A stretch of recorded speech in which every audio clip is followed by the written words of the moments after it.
Hitendra Jain physics classes में आप सभी का स्वागत है। आज हम लेसन नंबर 6 विद्युत परिपथ की वीडियो नंबर 4 पढ़ेंगे, जिसमें हम आपको मीटर ब्रिज और मीटर ब्रिज की बनावट, उसकी क्रियाविधि, उसका क्या उपयोग है और इससे संबंधित जो भी महत्वपूर्ण सवाल है हम उसके बारे में आपको बताएंगे। वीडियो को आगे बढ़ाने से पहले आपने यदि हमारे चैनल को सब्सक्राइब नहीं किया है तो हमारे चैनल को सब्सक्राइब अवश्य कीजिए, वीडियो को पूरा अवश्य देखिए और अच्छे अच्छे कमेंट ज़रूर कीजिए। स्टूडेंट्स, आज का हमारा टॉपिक है मीटर ब्रिज। मीटर ब्रिज क्या है? स्टूडेंट्स, मीटर ब्रिज का सामान्यतया जो उपयोग होता है वह अज्ञात तार का प्रतिरोध ज्ञात करने के लिए किया जाता है। मीटर ब्रिज यह व्हीटस्टोन ब्रिज अर्थात हम कहें तो WSB के सिद्धांत पर आधारित होता है। मीटर ब्रिज एक ऐसा प्रायोगिक उपकरण है जिसकी सहायता से आप दिए गए अज्ञात तार का प्रतिरोध आसानी से ज्ञात कर सकते हैं। स्टूडेंट्स, माध्यमिक शिक्षा बोर्ड एग्ज़ाम परीक्षा में कई बार पूछा गया है कि व्हीटस्टोन ब्रिज किस सिद्धांत पर कार्य करता है और इसका उपयोग क्या है। चलिए, मैं अपने रिटर्न नोट्स में आपको ये बात लिख कर देता हूँ कि व्हीटस्टोन ब्रिज किस सिद्धांत पर आधारित है और मीटर सेतु किस सिद्धांत पर आधारित है और इसका उपयोग क्या है। मीटर सेतु WSB अर्थात व्हीटस्टोन ब्रिज के सिद्धांत पर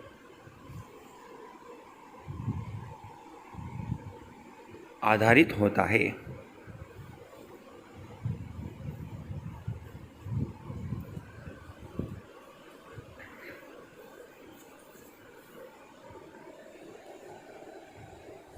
जिसकी सहायता से किसी दिए गए अज्ञात तार का प्रतिरोध ज्ञात किया जाता है।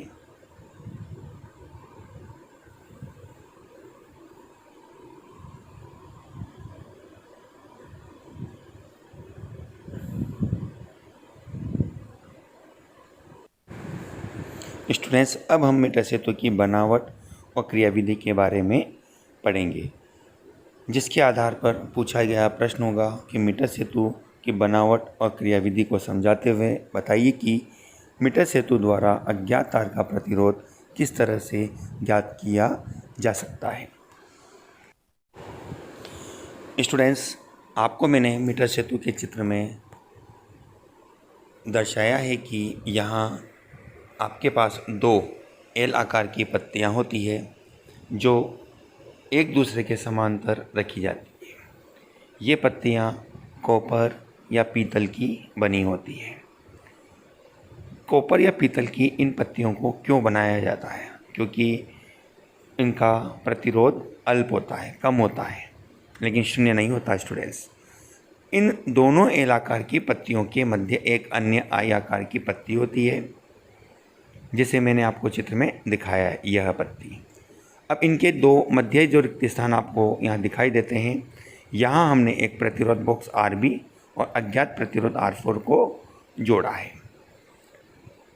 बिंदु A और C के मध्य हमने मिश्र धातु यूरेका, मैग्नीन या कॉन्स्टेंटन का एक तार जोड़ा है। इसका प्रतिरोध ताप गुणांक अल्प होता है, लेकिन विशेष प्रतिरोध इसका अधिक होता है। बिंदु D से हमने गैल्वेनोमीटर विसर्पी कुंजी J द्वारा जोड़ा है। हमने परिपथ में धारा प्रवाह के लिए बिंदु A और C के मध्य बैटरी, कुंजी और धारा नियंत्रक को जोड़ा है, जिसके द्वारा परिपथ में धारा प्रवाहित की जाती है। हम यहाँ संतुलित लंबाई पढ़ने के लिए एक मीटर पैमाने का उपयोग करते हैं, जिस पर 2 तरह से अक्षर लिखे होते हैं, 0 से 100 और उल्टे साइड में भी 0 से 100 के रूप में। आपको अक्षर अर्थात लंबाई उस स्थिति से पढ़नी होती है जहाँ सेल का पॉजिटिव भाग अर्थात उच्च विभव बिंदु जुड़ा होता है। सामान्यतया हम चित्र में बिंदु A को उच्च विभव बिंदु दर्शाते हैं, जहाँ से हम संतुलित लंबाई को पढ़ते हैं, जिसकी सहायता से आप यहाँ बिंदु अविक्षेप विधि अर्थात वो स्थिति धारामापी में ज्ञात करोगे जहाँ धारामापी में विक्षेप शून्य बन जाता है।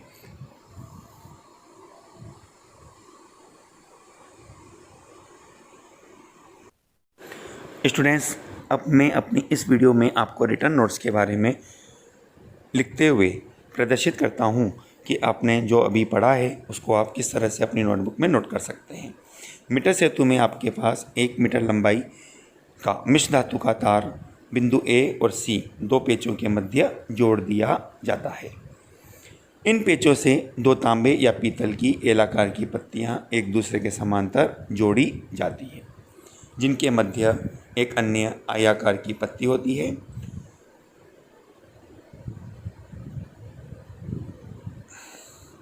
यह पत्ती आयताकार की पत्ती है, जहां हम इन दोनों पत्तियों के रिक्त स्थान में एक जगह प्रतिरोध बॉक्स और दूसरी जगह हम अज्ञात तार, जिसका प्रतिरोध हमें ज्ञात करना है, को जोड़ दिया जाता है।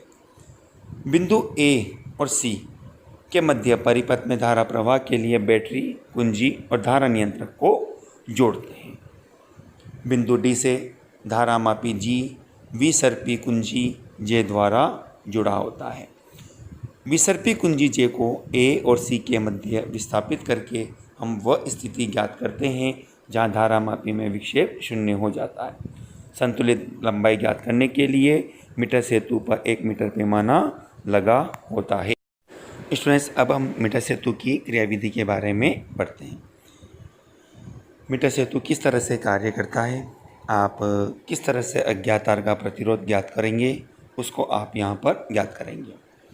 स्टूडेंट्स, मीटर सेतु की क्रियाविधि में हमने बिंदु ए और सी के मध्य वह मिश्र धातु का तार जोड़ा है तथा अज्ञात तार जिसका प्रतिरोध हमें ज्ञात करना है उसको हमने परिपथ चित्र में R4 के द्वारा दर्शाया है। स्टूडेंट्स, क्रियाविधि में पॉइंट नंबर 1 के रूप में हमने कहा, सर्वप्रथम हम कुंजी के को बंद करते हैं जिससे परिपथ में धारा का प्रवाह होता है। मैं आपको इसको रिटर्न नोट्स के रूप में लिखता हूँ। सर्वप्रथम कुंजी के को बंद रखते हुए परिपथ में धारा का प्रवाह किया जाता है।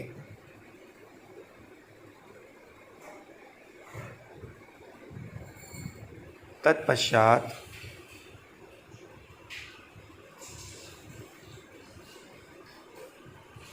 विसर्पी कुंजी को बिंदु ए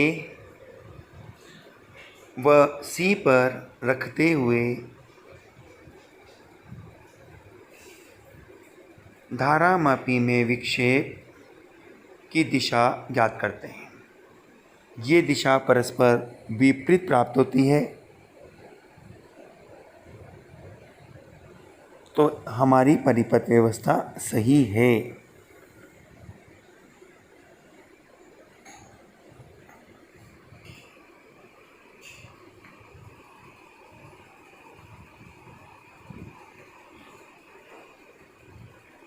तो जोड़ा गया परिपथ सही है।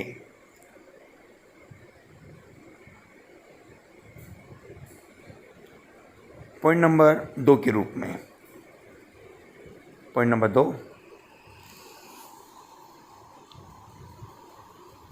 अब हम क्या करते हैं कि प्रतिरोध बॉक्स से एक उपयुक्त प्रतिरोध हम उपयोग में लेते हैं और अज्ञात तार R4 का प्रतिरोध ज्ञात करने के लिए हम विसर्पी कुंजी को बिंदु ए और सी के मध्य इस तरह से विस्थापित करेंगे कि धारामापी में विक्षेप शून्य हो जाता है। मैं इसको रिटर्न नोट्स में लिखता हूँ आपको। RB अर्थात प्रतिरोध बॉक्स से एक उपयुक्त प्रतिरोध उपयोग में लेते हुए विसर्पी कुंजी को ए व सी के मध्य विस्थापित करते हैं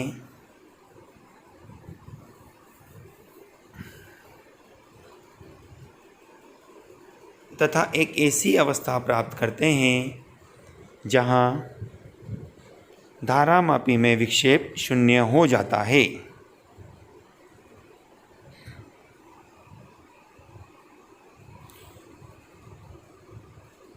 में विक्षेप शून्य हो जाता है।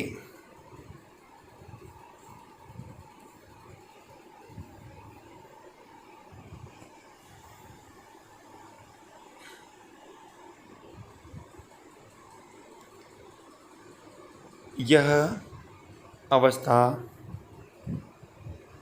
धारामापी की बिंदु अविक्षेप अवस्था कहलाती है, जिसे हम WSB की संतुलन की अवस्था भी कहते हैं। हमने पढ़ा था WSB में कि दो बिंदु B और D पर विभव समान हो जाने की स्थिति में धारामापी में विक्षेप शून्य हो जाता है। इस कंडीशन को अपन लिखते हैं स्टूडेंट्स। इस स्थिति में बिंदु B व D पर विभव VB व VD हो तो VB बराबर VD हो जाता है। VB बराबर VD हो जाता है, जिससे धारामापी में शून्य विक्षेप प्राप्त होता है।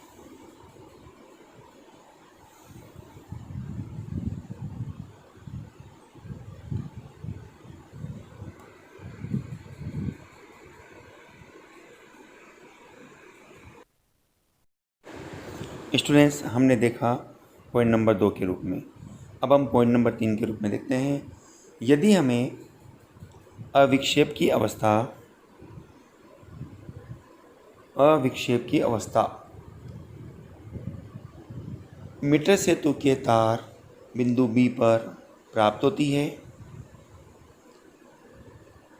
तार के बिंदु B पर प्राप्त होती है तो तार दो भाग AB व BC, दो भाग AB जिसे हम P के रूप में दर्शा सकते हैं, P प्रतिरोध के रूप में, व BC जिसे हम Q प्रतिरोध के रूप में दर्शा सकते हैं, की तरह व्यवहार करता है।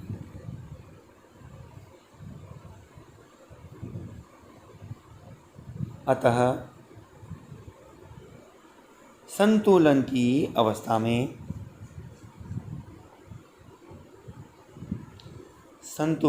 अवस्था में हमारे पास कंडीशन बनती है P/Q बराबर R/S, जिसे हमने WSB के सिद्धांत में पढ़ा था। यदि हम यहाँ पर प्रति एकांक लंबाई के तार का प्रतिरोध अर्थात प्रतिरोधकता रो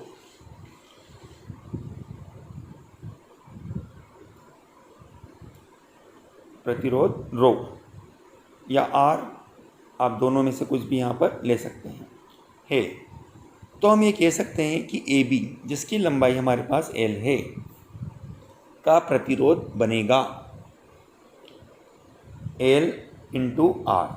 इसी प्रकार से BC, जो कि 100 - L लंबाई बचती है आपके पास, जिसका प्रतिरोध बनेगा 100 - L × R के रूप में। अतः P को तो हम चेंज करेंगे L × R के रूप में, Q को हम चेंज करेंगे 100 - L × R के रूप में। R, जो कि आपने प्रतिरोध बॉक्स से प्रतिरोध उपयोग में लिया है, हम उसे R के रूप में नोट करेंगे।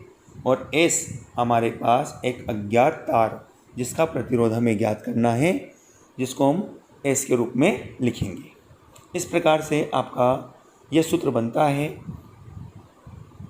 LR/100 - L × R बराबर R/S। R आपस में कैंसिल हो जाता है, आपके पास बनेगा S बराबर 100 - L बटे एल इंटू आर। स्टूडेंट्स, आपके द्वारा इस एल संतुलित लंबाई का मान रखकर और कैपिटल आर का मान रखकर जो प्रतिरोध बॉक्स से आपने प्रतिरोध उपयोग में लिया है, आप अज्ञात आर का प्रतिरोध ज्ञात कर सकते हैं। मैं इसे लिख भी देता हूँ। एल व आर का मान रखकर अज्ञात तार का प्रतिरोध एस ज्ञात किया जा सकता है।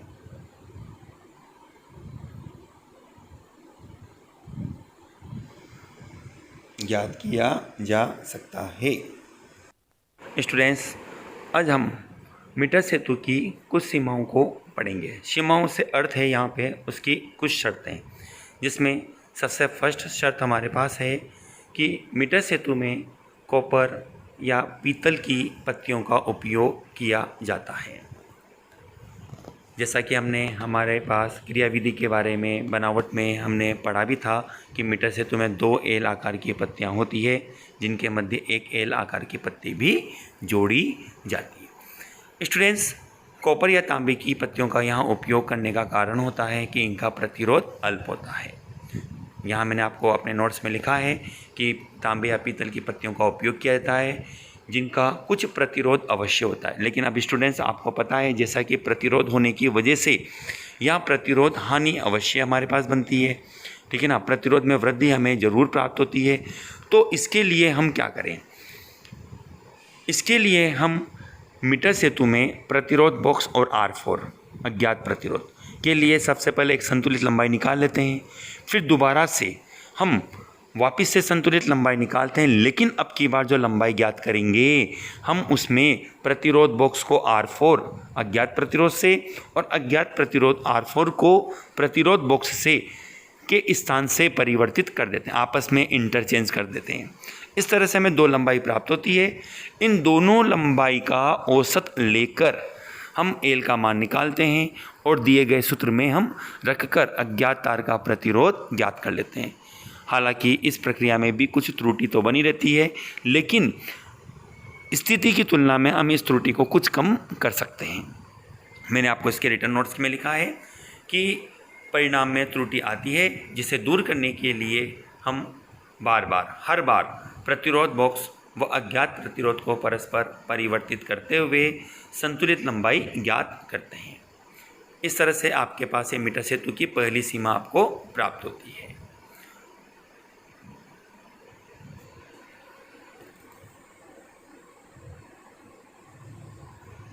लंबाई ज्ञात की जाती है जिसका औसत लेकर त्रुटि कम की जाती है।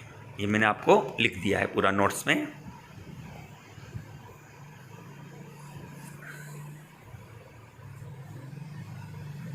जा सकता है।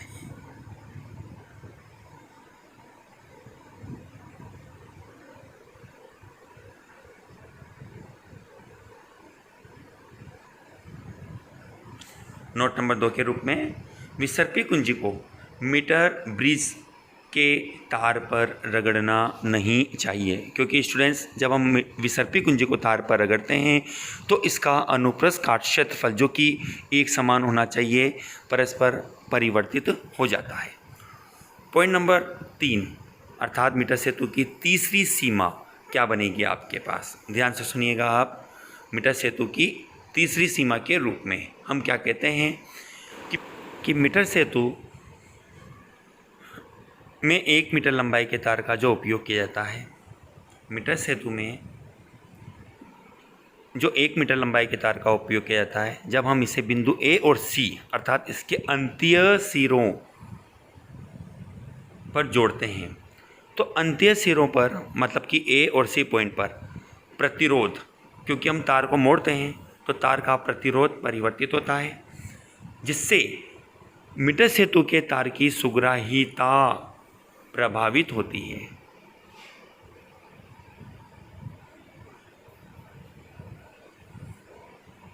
जैसा कि मैंने आपको बोला है, पॉइंट ए और सी जहां मीटर सेतु में 1 मीटर लंबाई तार अर्थात मिश्र धातु के तार को मोड़ते हैं, तो वहां पर तार में ऐंठन की वजह से, मोड़ने की वजह से प्रतिरोध इसका परिवर्तित हो जाता है।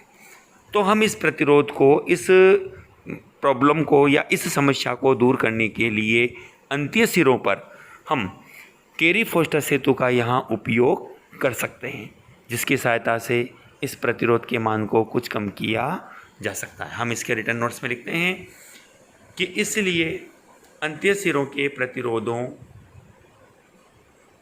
के प्रभाव को कम करने के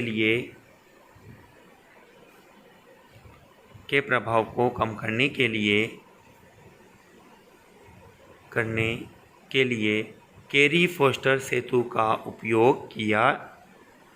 केरी फोस्टर सेतु का उपयोग किया जा सकता है।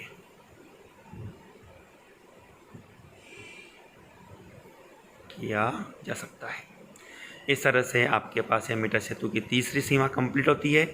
मीटर सेतु की चौथी सीमा, जिसके रूप में हम कहेंगे कि मीटर सेतु में अधिक लंबे समय तक धारा का प्रवाह नहीं किया जाना चाहिए।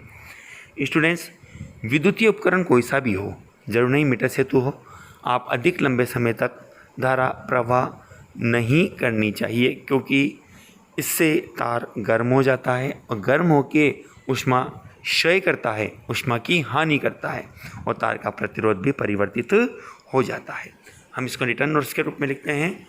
तार में अधिक देर तक धारा प्रवाहित नहीं की जानी चाहिए, क्योंकि इससे तार गर्म हो जाता है, जिससे तार का प्रतिरोध परिवर्तित हो जाता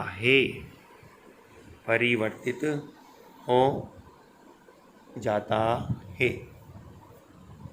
इस तरह से स्टूडेंट्स, हमने हमारे इस टॉपिक में मीटर सेतु से संबंधित सीमाओं के बारे में पढ़ा, उनको जाना। यहाँ पर इन सीमाओं में से 1 नंबर का सवाल संभावित हो सकता है, जो कि सीमा नंबर 1 बनता है। एक अच्छा सवाल है, ध्यान रखिएगा इस सवाल को आप। स्टूडेंट्स, हमने मीटर सेतु के बारे में पढ़ा, मीटर सेतु की बनावट, क्रियाविधि और उससे संबंधित कुछ सीमाओं के बारे में पढ़ा। आज मैं आपको इस मीटर सेतु से संबंधित एक न्यूमेरिकल बताता हूँ, जिसमें आपको बोला गया है मीटर सेतु के प्रयोग में प्रतिरोध बॉक्स से 8 ओम का प्रतिरोध निकालकर अज्ञात प्रतिरोध के लिए संतुलित लंबाई 45.5 सेंटीमीटर प्राप्त होती है। तो आपको पहले सवाल के रूप में अज्ञात प्रतिरोध का मान और दूसरे सवाल के रूप में प्रतिरोध बॉक्स व अज्ञात प्रतिरोध के स्थान को परिवर्तित करने पर नई संतुलित लंबाई आपको ज्ञात करनी है। हम पॉइंट नंबर 1 देखते हैं, जिसमें हमें अज्ञात प्रतिरोध का मान ज्ञात करना है। हम जानते हैं अज्ञात प्रतिरोध S बराबर होता है 100 - L/L × R। अब चूँकि यहाँ हमें दे रखा है कैपिटल R बराबर तो 8 ओम और संतुलित लंबाई L हमें दे रखी है 45.5 सेंटीमीटर, जिसे हम इस फॉर्मूले में रखेंगे। S बराबर 100 - 45.5 बटे 45.5 × 8। हम इसको सॉल्व करेंगे तो S बराबर हमें मिलेगा 100 - 45.5 बटे 45.5 × 8। हम इसको हल करेंगे, हमें S अज्ञात तार का प्रतिरोध बनेगा 9.58 ओम के रूप में। कैलकुलेशन में एक बार आप चेक कर लीजिएगा स्टूडेंट, मैंने डायरेक्ट आपको आंसर लिख दिया है इसका। सवाल नंबर 2 है, यदि प्रतिरोध बॉक्स में अज्ञात प्रतिरोध की स्थिति को परस्पर परिवर्तित कर दिया जाए तो नई संतुलित लंबाई क्या होगी। स्टूडेंट, जैसा कि हमने मीटर सेतु की सीमाओं में आपको बताया था कि हम प्रतिरोध को कम करने के लिए बार बार प्रतिरोध बॉक्स और अज्ञात प्रतिरोध की स्थिति को हम परस्पर रूपांतरित करते हैं। तो ऐसी स्थिति में आपके पास यहाँ जो संतुलित लंबाई 45.5 बिंदु ए से प्राप्त हो रही थी, अब वो 45.5 आपको बिंदु सी से प्राप्त होगी।